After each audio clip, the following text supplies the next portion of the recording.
रविवारची सुट्टी असल्यामुळे अमित आरामाने उठून चहापाणी उरकून मोबाईल हातात घेऊन बसला होता. अमितची बायको नीता ऑफिसला जायची.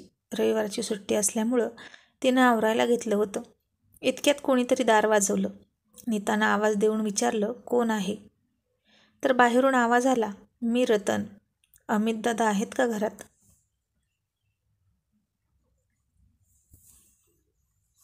नीता म्हणाली, हो पाठवते. तिने अमितला आवाज दिला, अहो बाहेर कोणीतरी आलं आहे, तुम्हाला विचारत आहे. तो वैतागून म्हणाला, काय राव, रविवारच्या सुट्टी दिवशी पण आरामानं बसू देत नाहीत. कोण आहे काय माहीत. तो उठला आणि जाऊन दार उघडलं आणि बाहेर एक माणूस त्याची वाट बघत होता. त्याचे कपडे मळकटलेले होते. त्याला पाहून अंदाज येत होता की कुठेतरी कारखान्यात कामाला असावा तो. अमित त्याला वैतागून म्हणाला, काय काम आहे? यावर तो म्हणाला, अमित भाऊ, तुम्ही तुमचं जुनं घर विकत आहात ना? अमित म्हणाला, हो विकायचं आहे, पण तू का बरं विचारतोस?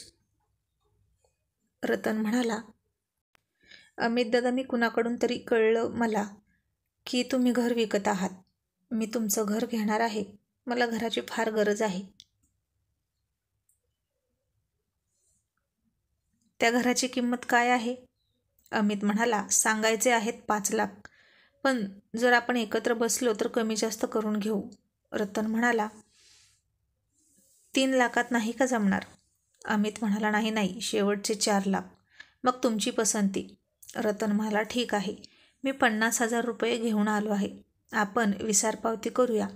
इतक्या लवकर घर विकले यावर अमितचा विश्वास बसत नव्हता. कारण किती दिवसातून पासून तो घर विकण्यासाठी ग्राहक शोधत होता, परंतु कोणी 2.5 लाखाच्या वर 1 रुपया सुद्धा द्यायला तयार नव्हतं.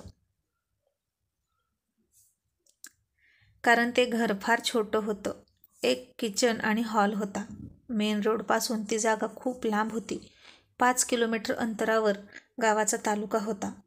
अमित तिथेच राहत होता. कोणताही ग्राहक बघायला आला तर तो त्या घराची किंमत खूप पाडून सांगायचा.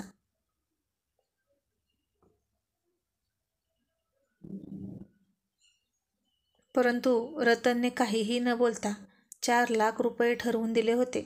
खरं तर अमितला 3 लाखाची आशा होती. त्याला वाटलं होतं अगोदर नाही म्हणून मग जास्तच खुशामत केली तर 3 लाखामध्ये सोडून देऊ. परंतु रतननं असं काही नाही केलं. अजिबात घासाघीस केली नाही. त्यानं बाकीची रक्कम देण्यासाठी 2 महिन्यांची मुदत मागितली होती आणि सांगितल्याप्रमाणे 2 महिन्यानंतर बाकीचे 3.5 लाख रुपये सुद्धा अमितला आणून दिले. अमितने सर्व नोंदी पूर्ण करून घर रतनच्या नावावर करून दिलं. काही दिवसानंतर अमितच्या एका मित्राच्या बहिणीचं लग्न होतं आणि त्याच्या मित्राचं घर त्याच्या जुन्या घरापासून थोड्या अंतरावर होतं. लग्नाला जात असताना अमितला वाटेत त्याला ते जुनं घर दिसलं. रतनने घर खूप छान प्रकारे सजवलं होतं. घराबाहेर सुंदर फुलझाडे लावलेली होती. घराला सुंदर असा कलर दिला होता.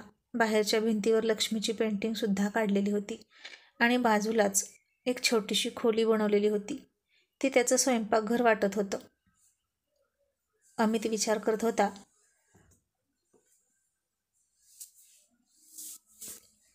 आधी हे घर कसं होतं आणि आता किती छान दिसत आहे.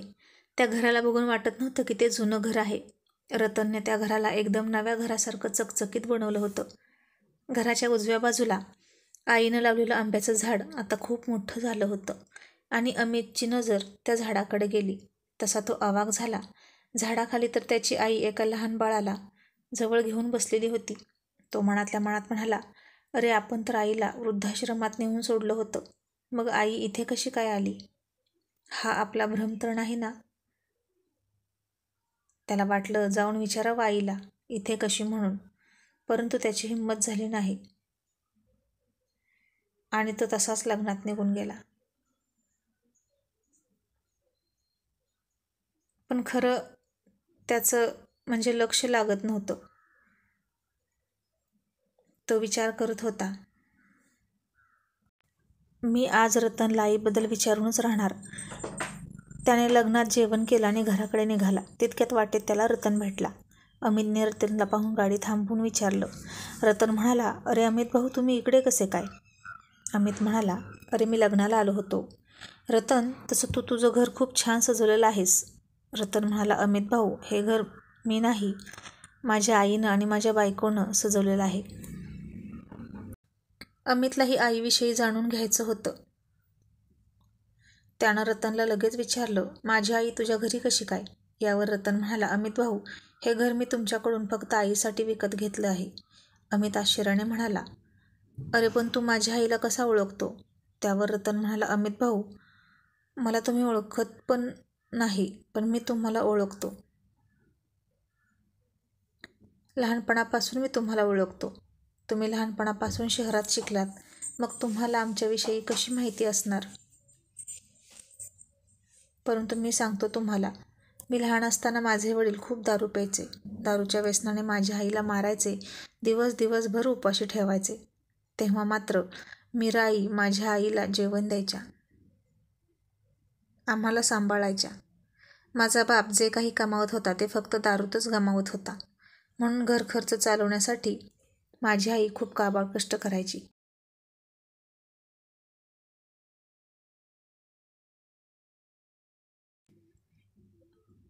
माझी आई लोकांच्या इथे कामाला जायची आणि घर चालवायची. तेव्हा मला आणि माझ्या बहिणीला मात्र मीरा आई सांभाळत होत्या. तुम्ही पण त्यांच्याजवळ नव्हते. मीरा आईला तुमची फार आठवण यायची. म्हणून त्या आम्हाला खूप जीव लावायच्या, मुलाप्रमाणे सांभाळायच्या. काही दिवसानंतर माझे वडील अतिरिक्त दारू पिल्यामुळे वारले. म्हणतात ना, बाप कसाही असो, पण बापाचं छत्र नेहमी मुलांवर असायला हवं. आमच्यासोबतही तसंच झालं. आम्हाला कितीतरी वेळेस उपाशी राहण्याची वेळ यायची, परंतु मीरा आई नेहमीच आम्हाला जेवण करून घेऊन यायच्या.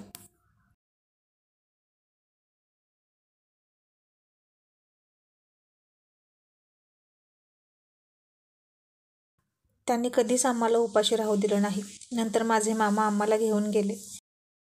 मामाच्या गावातच मी थोडंफार शिक्षण घेतलं. लहान वयातच त्यानं मला एका कारखान्यात कामाला लावलं. हळूहळू मोठा झालो. काही दिवसांनी माझ्या आईनं सुद्धा माझी साथ सोडून दिली. ती देवाघरी गेली. नंतर माझी मामी माझ्यासोबत नीट वागत नव्हती.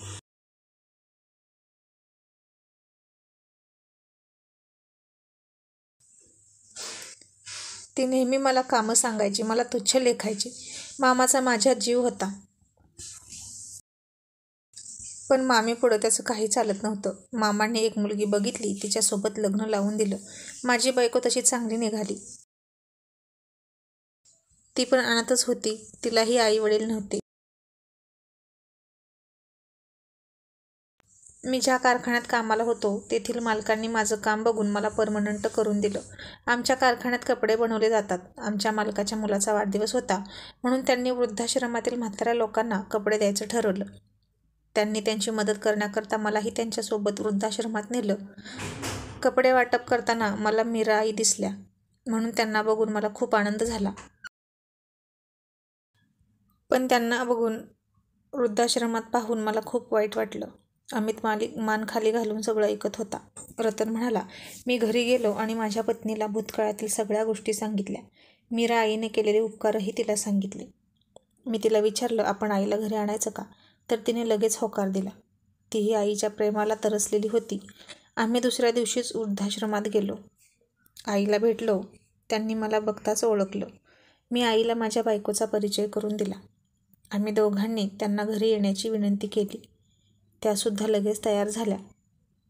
त्याही मुलाच्या प्रेमासाठी तरसल्या होत्या.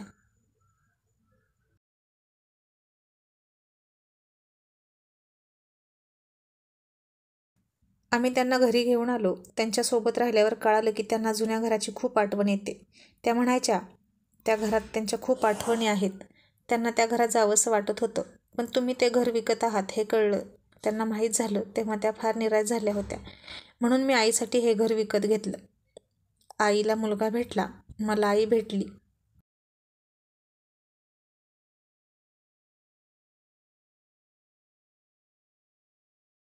माझ्या मुलाला आजी. देवाच्या कृपेने आमचा परिवार पूर्ण झाला. आम्ही या घरात आनंदानं राहतो. अमित भाऊ, तुमच्याजवळ पैसा आला म्हणून तुम्ही आईचे उपकार विसरलात, परंतु मी कधीच विसरणार नाही.